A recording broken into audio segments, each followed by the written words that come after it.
മറ്റൊരു പ്രധാനപ്പെട്ട വാർത്തയിലേക്കാണ് കടക്കുന്നത്. എ.ഡി.എം നവീൻ ബാബുവിന്റെ മരണത്തിൽ കണ്ണൂർ മുൻ ജില്ലാ പഞ്ചായത്ത് പ്രസിഡന്റ് പി ദിവ്യ ഹൈക്കോടതിയിലേക്ക്. കേസിലെ കുറ്റപത്രം റദ്ദാക്കണമെന്നാവശ്യപ്പെട്ടാണ് കോടതിയെ സമീപിക്കുക.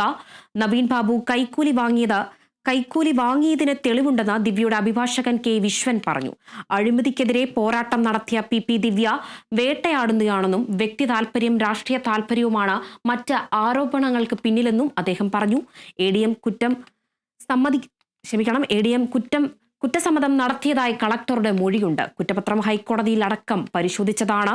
കുറ്റപത്രം നിലനിൽക്കില്ലെന്നും ദിവ്യ നിരപരാധിയാണെന്നും അഡ്വക്കേറ്റ് കെ വിശ്വൻ പറഞ്ഞു.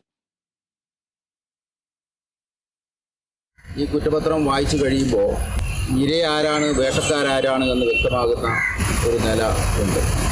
യഥാർത്ഥത്തിൽ പി ദിവ്യ ഉന്നയിച്ച പ്രസക്തമായ വിഷയത്തെ സാധൂകരിക്കുന്ന സാക്ഷിമൊഴികളും മറ്റു രേഖകളും ഈ കുറ്റപത്രത്തോടൊപ്പമുണ്ട്. ഉന്നയിച്ച ആരോപണം വസ്തുതാപരമായിരുന്നു എന്ന് കാണുന്നതിനുള്ള ഒട്ടനവധി ഇലക്ട്രോണിക് തെളിവുകളടക്കം കുറ്റപത്രത്തിൻ്റെ ഭാഗമായിട്ടുണ്ട് എന്നുള്ളതാണ് സൂചിപ്പിക്കാനുള്ളത്. ഞങ്ങൾ ഉന്നയിച്ചത് പി ദിവ്യ ഇത്തരമൊരു ആക്ഷേപം ഉന്നയിച്ചത് അല്ലെങ്കിൽ ഇത്തരമൊരു ആവശ്യം ഉന്നയിച്ചത് പ്രശാന്തിൻ്റെ മൊഴിയുടെ അടിസ്ഥാനത്തിലാണ് എന്ന്. പ്രശാന്ത് ഈ കേസിൽ സാക്ഷിയാണ്. പി ദിവ്യയോട് അത്തരം കാര്യങ്ങൾ സൂചിപ്പിച്ചിട്ടുണ്ട് എന്ന് പ്രശാന്ത് തന്നെ വ്യക്തമാക്കുന്നു. മാത്രമല്ല, ഈ സംഭവത്തിന് ശേഷം എ.ഡി.എം കുറ്റസമ്മതം നടത്തിയതായി ബഹുമാനപ്പെട്ട കണ്ണൂർ ജില്ലാ കളക്ടറുടെ മൊഴിയും ഇതിൻ്റെ ഭാഗമായിട്ടുണ്ട്. അപ്പോൾ നിലവിലുള്ള സാഹചര്യം പരിശോധിക്കുമ്പോൾ അഴിമതിക്കെതിരെയുള്ള ഒരു നിലപാട് സ്വീകരിച്ചു എന്നുള്ളത് കൊണ്ട് വേട്ടയാടപ്പെടുകയാണ് പി ദിവ്യയുടെ അനുഭവം എന്നുള്ളതാണ് ഈ കുറ്റപത്രത്തിലൂടെ വ്യക്തമാകുന്നത്.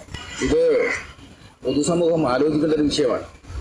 അതുപോലെ ഒരു പൊതുപ്രവർത്തക അവർക്കുണ്ടായ അനുഭവം ഒരു വേദിയിൽ വെച്ച് സംസാരിക്കുകയും അത് തിരുത്താൻ വേണ്ടി ആവശ്യപ്പെട്ടു എന്നുള്ള ഒരൊറ്റ കാരണം കൊണ്ട് ജയിലടക്കപ്പെട്ട ദുരവസ്ഥയാണ് യഥാർത്ഥത്തിൽ ഉണ്ടായത്. കുറ്റപത്രം വിശദമായി പരിശോധിക്കുന്ന ആർക്കും തന്നെ വ്യക്തമാകുന്നത് ഇത് കേവലം വ്യക്തി താല്പര്യവും അതുപോലെ രാഷ്ട്രീയ താല്പര്യവും സമഞ്ജയത്തുണ്ടാക്കിയ ഒട്ടനവധി ആരോപണങ്ങളാണ് ഉന്നയിച്ചത്.